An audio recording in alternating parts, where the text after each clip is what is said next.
Oi gente, bem-vindos ao meu vídeo, que é o vídeo que eu tô mais animada pra fazer desde sempre no meu booktube, que é meio que um guia de leitura de Agatha Papoula. Não é necessariamente um guia de leitura, porque a ordem desses livros é bem óbvia, é uma trilogia e tem um conto extra. Ponto, acabou aí. Só que vai ser meio que eu destrinchando esses livros pra você e fazendo eles virarem a sua nova coisa favorita no mundo, caso não seja ainda, ou te convencendo a ler, caso você não tenha lido ainda. Então eu vou falar tudo que eu acho que é legal e interessante você saber sobre essa série, sem dar spoiler, não se preocupem. E eu vou colocar a fonte de tudo que eu falar na descrição do vídeo, tá? Só pra ninguém achar que tudo que eu tô falando aqui é invenção da minha cabeça, tudo tem fontes, entrevista com a autora, enfim, vocês vão adorar. Caso você tenha caído aqui de paraquedas e você não me conheça, eu sou a Maia e eu falo sobre livros na internet, claramente. E essa série aqui é a minha coisa favorita no mundo. Se você já viu algum vídeo meu no booktube, eu provavelmente falei isso em absolutamente todos os vídeos. Tipo, eu tenho a coleção inteira aqui, eu tenho 1 bilhão de edições e é muito bom, gente. Minha meta de vida é convencer todo mundo a ler. Então, enfim, espero muito que vocês gostem desse vídeo. Eu amo falar sobre esse livro, quem me acompanha já sabe disso. E é isso, espero que seja divertido pra quem não leu e pra quem já leu também. A primeira coisa que você precisa saber sobre Agatha Papoula, que eu preciso que seja a primeira coisa mesmo, é que é um livro muito, muito, muito pesado. Ele é um livro extremamente pesado, ele é um livro mais 18 e ele tem uma lista imensa de gatilhos. Eu também vou deixar o grupo de gatilhos do Telegram aqui na bio, que eu montei com os meus amigos. E eu que montei os gatilhos desse livro aqui, essa listinha. Então, eu sei do que eu tô falando, entendeu? É muito pesado, é mais 18. Se você for ler, saiba disso, leia na idade certa e tenha consciência de que mesmo estando na idade certa, se você tiver algum desses gatilhos, a maioria é explícito, então lê com responsabilidade, sabe? Não vale a pena você se machucar emocionalmente só por causa de um livro, então fica aí, tá bom? Então agora a gente chegou no segundo tópico de o porquê esse livro ser tão pesado. Esse livro não é um livro normal, acho que muitas pessoas já sabem isso, porque ele é uma ficção histórica. É ficção histórica que fala? Acho que sim. Ele é inspirado em fatos reais, só que é uma fantasia histórica, acho que assim tá certo. E aí, história é brutal, né, gente? Vamos combinar, ele é inspirado completamente na história da China. Eu vou ir tópico por tópico, mas de um jeito divertido, não se preocupem. E aí, obviamente, a violência na história, e a Arf Kwang quis justamente mostrar isso. Eu vou parar de segurar o livro, porque senão eu vou cansar, mas tudo bem. Pra quem já leu A Guerra da Papoula, você sabe que esse livro começa com uma prova chamada Keju. Eu talvez esteja falando isso errado, me perdoem. E ignorem se eu estiver olhando pra baixo. Eu vou estar lendo no meu caderninho, mas eu não tá porque é muita coisa pra lembrar, né? Mas enfim, essa prova já começa sendo inspirada em uma prova que existe de verdade na China. Esse Keju é basicamente um Enem. Muitas pessoas começam o livro e ficam, nossa, mano, um Enem no primeiro capítulo. Mas é basicamente isso. Essa prova na China se chama Gaokao. Me perdoem se eu tiver falado isso errado. E é um Enem também, mais ou menos. É tipo um SAT, que acontece nos Estados Unidos, Enem. Essa prova para ingressar em instituições universitárias. E na China, isso é uma data tão importante assim que, tipo, ficam policiais na rua para as pessoas não fazerem barulho. E tem ambulâncias, assim, fora, tipo, dos lugares de prova, porque as pessoas passam mal. É um evento, assim. E aí é muito doido, porque o primeiro capítulo já começa criticando meio que essa meritocracia, isso de precisar entrar nessa prova pra conseguir estudar, sendo que as pessoas pobres não têm dinheiro pra conseguir estudar. Tipo, o primeiro capítulo já é um socão na cara. E isso reflete muito no Brasil também. É uma coisa que acontece na China, que reflete muito no Brasil.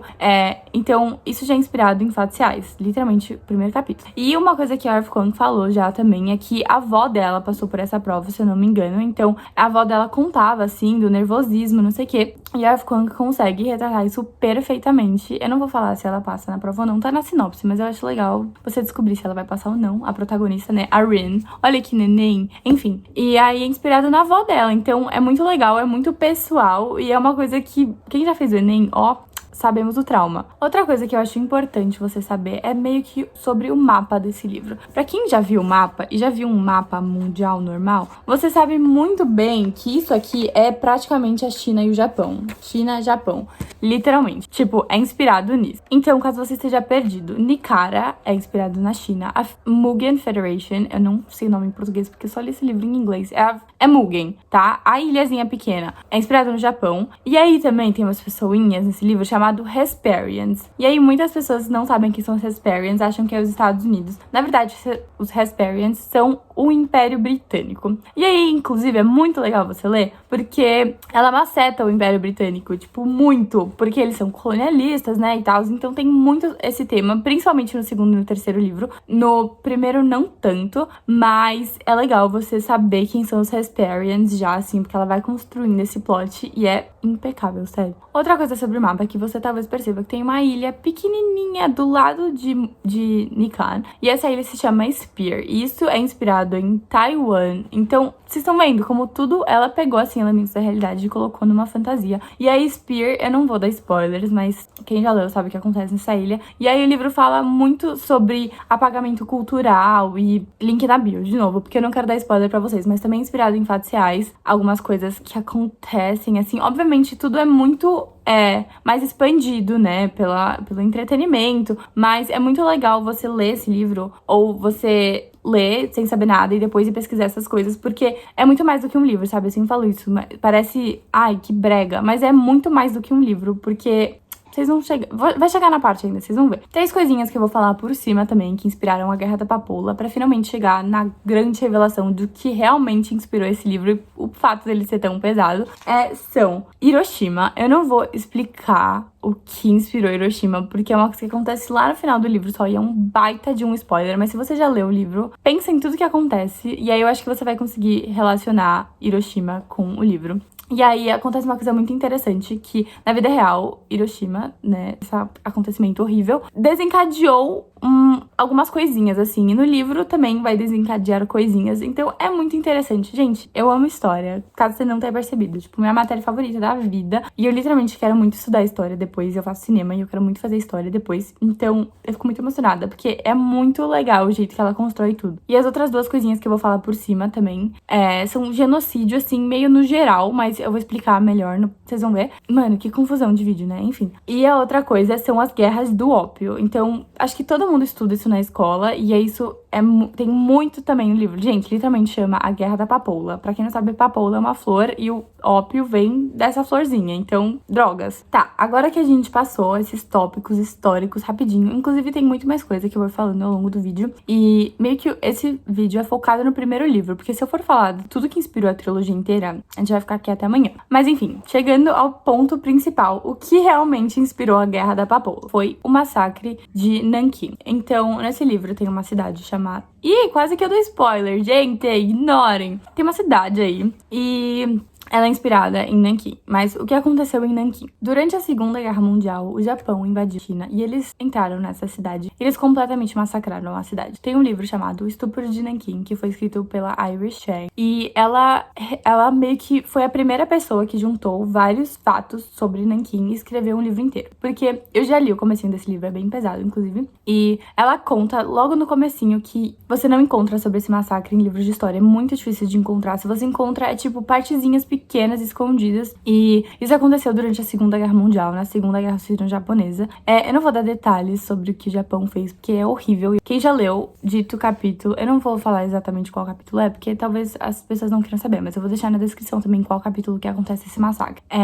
E enfim, é muito difícil de encontrar sobre esse livro de história, então essa escritora pegou e falou, não, eu vou escrever um livro agora pra conscientizar todo mundo sobre esse acontecimento, e é isso, vai ser um livro de história. Esse massacre é chamado de O Holocausto Esquecido, e vou ler aqui porque eu não lembro dos números, durou 6 semanas nessa uma cidadezinha. 300 mil pessoas foram afetadas, gente, seja mortas, torturadas, sofreram, assim, inúmeras violências, e realmente muito pesado. Inclusive, quando eu fui ler o livro da Iris, a R.F. Kuang tirou muita coisa ainda. Se a gente acha pesado o livro da R.F. Kuang, é porque a gente não leu o livro em que ela fala realmente tudo o que aconteceu. Mas por que esse massacre é tão esquecido? Basicamente, o Japão nega que isso aconteceu até hoje. Eles queimaram muitas evidências e negam até hoje. O Japão nunca pediu desculpa. E aí, uma coisa que eu falei num vídeo no TikTok é que, por exemplo, é um crime na Alemanha você negar o Holocausto, tá na lei, é um crime. Já no Japão, tem um movimento, assim, de pessoas, obviamente não é todo mundo, mas que nega até hoje, eles se recusam a admitir que isso foi uma coisa que aconteceu. E aí, isso foi completamente esquecido. Eu sei que eu não aprendi sobre Nanquim na minha escola, muitas pessoas também não. E aí, estamos chegando cada vez mais perto de qual é o objetivo de A Guerra da Papoula. Bom, a Iris escreveu esse livro, publicou, e aí aconteceu uma coisa horrível, que foi, ela começou a receber muitas críticas ao livro dela, de pessoas falando que ela tinha inventado tudo aquilo, que aquilo era mentira. Se eu não me engano, ela recebeu até ameaças, e ela ficou muito, muito, muito deprimida. O objetivo dela sempre foi conscientizar as pessoas, e imagina o baque que foi pra ela, né, quando isso aconteceu. Ela tava narrando um fato histórico e as pessoas estavam jogando na cara dela, falando que ela tava inventando aquilo. E aí, o que infelizmente aconteceu foi que a Iris acabou se matando. Ela até deixou uma carta de suicídio pra mãe dela, porque muitas pessoas especularam que ela tinha sido assassinada. Olha as proporções que isso tomou, sabe? Mas ela, infelizmente, se suicidou. E aí, a R.F. Kuang, ela passou um tempo na China e ela descobriu sobre essa história, ela descobriu sobre Nanquim e ela decidiu escrever A Guerra da Papoula, inspirado em o massacre de Nanquim. Eu acho muito, muito justo e válido dizer que o objetivo da R.F. Kuang era exatamente o mesmo que o da Iris, que é conscientizar as pessoas sobre esse acontecimento histórico. Então, eu entro muito nessa discussão de quando as pessoas falam que a violência em A Guerra da Papoula é desnecessária, é muito violento e não tem necessidade. Eu entendo muito, muito reclamar de violência em livro de fantasia. Eu odeio também violência.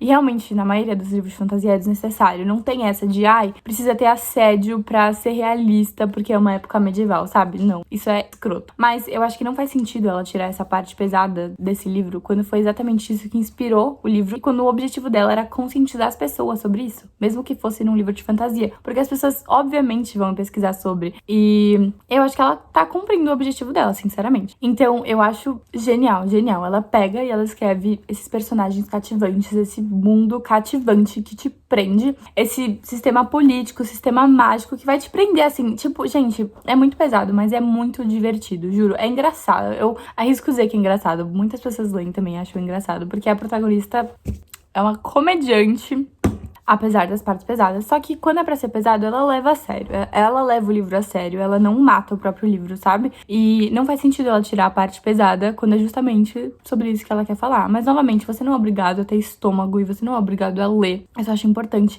Todo mundo que lê esse livro ou que pretende ler, saber esse contexto, sabe? Pra não sair... Eu já vi pessoas tirarem estrela de A Guerra da Papoula porque, achei muito pesado. Tipo, como isso não faz sentido, sabe? Então, enfim, resumindo, é genial porque ela pega um livro de fantasia e fala: vou conscientizar vocês agora, vocês vão aprender um monte de coisa de história, mas vocês vão se divertir pra caralho ainda. E eu acho impecável. Outra coisa que eu acho crucial você saber antes de ler A Guerra da Papoula é que é uma fantasia... Gente, meu cabelo tá me tentando. É que é uma fantasia adulta. Sim, você falando no começo que é mais 18, a gente sabe que é uma fantasia adulta. Mas calma, vou explicar. Temos uma diferença entre fantasias adultas e fantasias... Ai, meu caderno caiu. Fantasias jovem adultas, que faz toda a diferença. E eu acho muito importante você saber isso quando você for ler um livro, independentemente do gênero, tipo, se ele foi feito pra adultos ou não. O jeito que ela vai lidar com as coisas aqui ela não vai te contar o que é do bem, o que é do mal. O que livros jovens adultos fazem. No livro jovem adulto tem um vilão muito claro, e o que esse vilão tá fazendo é claramente errado. Em A Guerra da Papoula, não, gente. Os protagonistas vão ser os maiores vilões e também vão ser as maiores vítimas. E eu acho que tem que ser uma fantasia adulta, porque não tô falando que, pessoas menores de 18 não conseguem diferenciar o que é do bem e o que é do mal, não. Mas no sentido de fantasia jovem adulta, um personagem vai fazer alguma coisa horrível, e aí, obviamente, vai ter todo um contexto de... Ele vai explicar pro leitor, o escritor, né, que aquilo foi horrível. Em A Guerra da Papoula, ou em qualquer fantasia adulta, isso não vai acontecer. É pro leitor saber que aquilo foi uma coisa horrível, entendeu? Não sei se faz sentido assim. E eu acho que é questão de maturidade, literalmente. Porque não é não saber diferenciar, mas é não saber romantizar. E eu acho que aí que tá toda a diferença. E, enfim...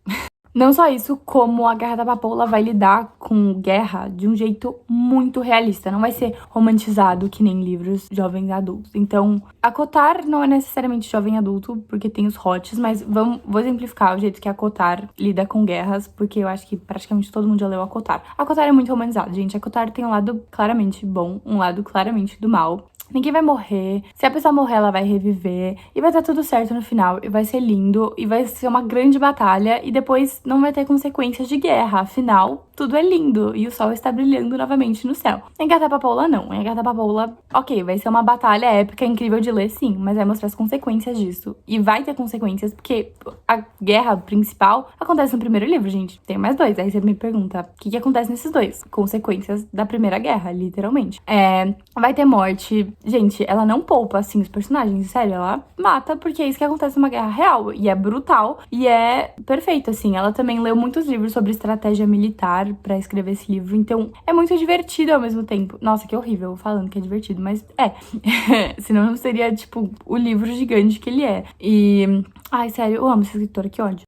Então, agora que a gente meio que saiu desse primeiro livro, vou falar um pouco sobre o segundo e o terceiro, mas bem por cima, porque realmente, assim, não dá. Mas são coisas que eu acho legal você saber, porque também inspiram o resto da série, sabe? Então, é legal você ir ler sabendo sobre isso. Uma coisa que eu acho legal de você saber é que o segundo e o terceiro livro são inspirados na Guerra Civil Chinesa. Ai, será que dá pra deixar aqui parado? Ó, gente, que lindo, montei um cenário no final do vídeo, mas tá valendo. Enfim, Guerra Civil Chinesa, que é o conflito dos nacionalistas versus os comunistas. E a protagonista é literalmente inspirada em uma pessoa real. E, assim, todo mundo é inspirado em um ser humano real que existiu na história. Quer dizer, talvez não seja todo mundo, mas os protagonistas. Só que eu não posso falar, literalmente, porque se você souber a história, se você for uma pessoa estudada, você vai ter todos os spoilers daí. Mas é importante saber que a Rin é inspirada no Mao Zedong, tá? Saibam disso. E aí, meio que a pergunta inicial, que também inspirou esse livro, além do massacre de Nanquim, foi como uma pessoa vai de ser um ninguém pra um ditador, que é o que aconteceu, né, na história da China. E aí tem 3 livros inteiros pra explorar como isso acontece e se isso realmente acontece. E é muito interessante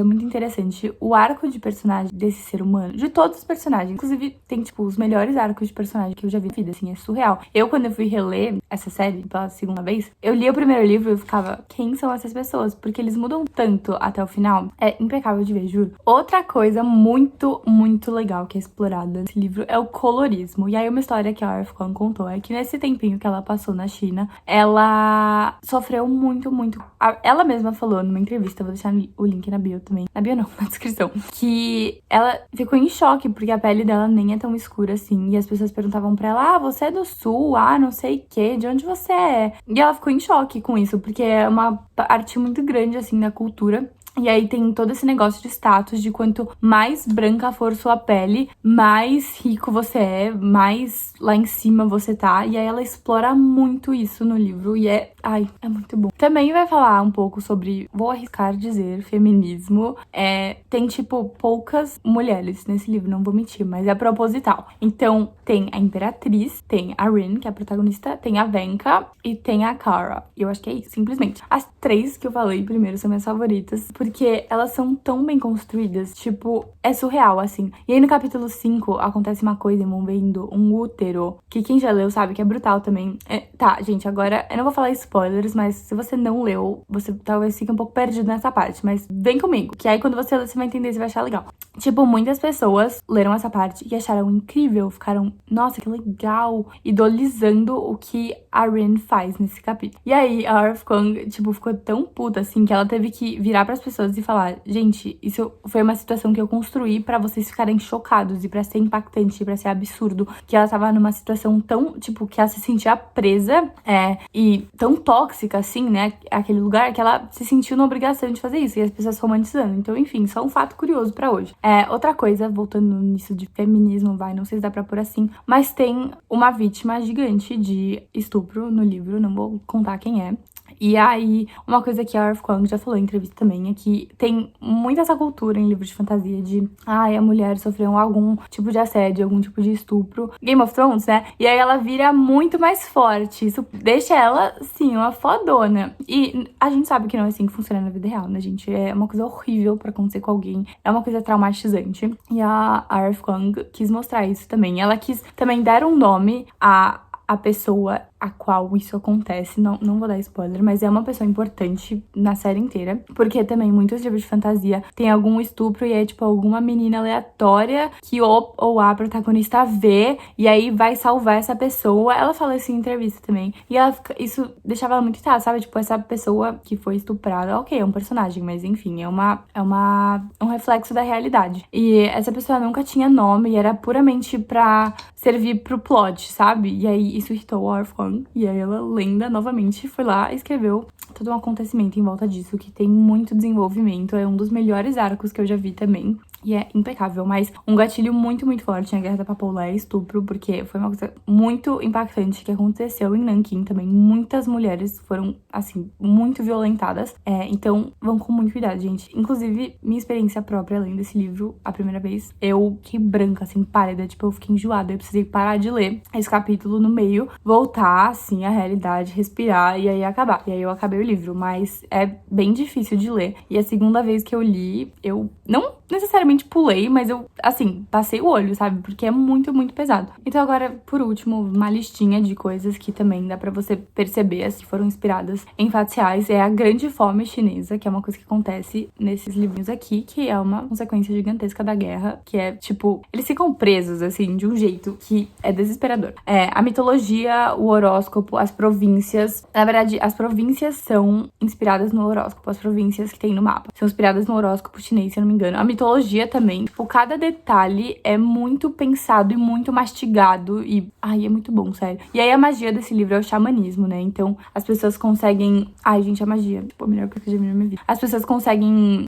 acessar deuses ao usar a papoula, a semente da papoula, e aí isso dá poderes a ela. Só que o sistema mágico é tão bom que não é tipo, ah, tá, ela consegue usar fogo, que legal, zero consequências. Não, a consequência é, quanto mais você usa, mais louco você vai ficando. A magia te deixa maluca, porque você tá possuído por um deus. E esses deuses meio que só conseguem usar o poder deles através dessas pessoas. Então, obviamente, cada vez eles querem usar mais, eles querem se sentir poderosos e deuses. E é muito bom também você ir vendo o desenvolvimento disso ao longo do livro, sabe? Como isso vai cada vez virando um problema maior. E, ai, é muito bom. Enfim, vou terminar o vídeo falando que eu espero muito que isso não tenha sido confuso, porque mesmo eu fazendo um roteiro, eu sou muito desorganizada na minha cabeça. E aí, eu sempre esqueço as coisas que eu tenho que falar. Enfim, eu espero muito que tenha dado pra entender. Eu acho que o ponto principal mesmo, que eu acho muito importante você ler sabendo, é sobre Nanquim, é sobre a Iris. A dedicatória do livro é pra Iris. Esqueci de falar isso, simplesmente, uma das coisas mais importantes. A Arf Kwang dedicou o livro pra ela, que é, assim, uma coisa muito triste, né? E ela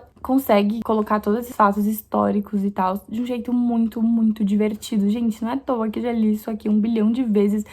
Faz um ano já que eu li o primeiro livro, daqui a pouco vão fazer um ano que eu li o segundo e o terceiro também. E eu recomendo até hoje. Todo mundo me associa, até hoje, todo mundo que me segue, né?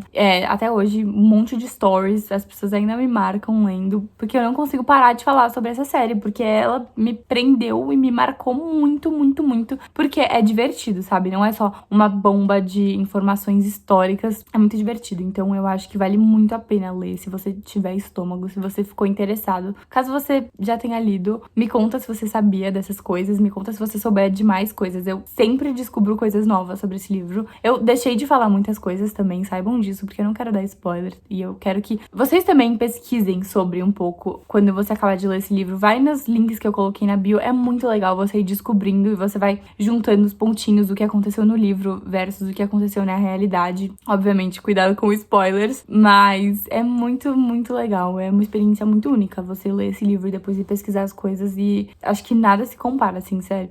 Enfim, é realmente impossível falar tudo que eu queria falar sobre esse livro, mas eu espero que tenha sido divertido esse vídeo, pelo menos, que você tenha tirado alguma coisa dele, porque foi literalmente só um vídeo meu falando tudo que eu amo sobre minha série de livros favoritos. Mas me conta nos comentários se vocês gostaram. Lembra de se inscrever e de curtir, comentar. Eu nunca sei terminar os meus vídeos no YouTube, né? Acho que já deu pra perceber. E me acompanhem nas outras redes sociais, porque eu demoro pra postar aqui, sempre falo isso. E outra coisa, se você ficou interessado em comprar a Guerra da Papoula, eu vou deixar o link também, se você quiser comprar no meu link, me ajuda muito. E é isso, gente. Um beijo, espero que vocês tenham gostado.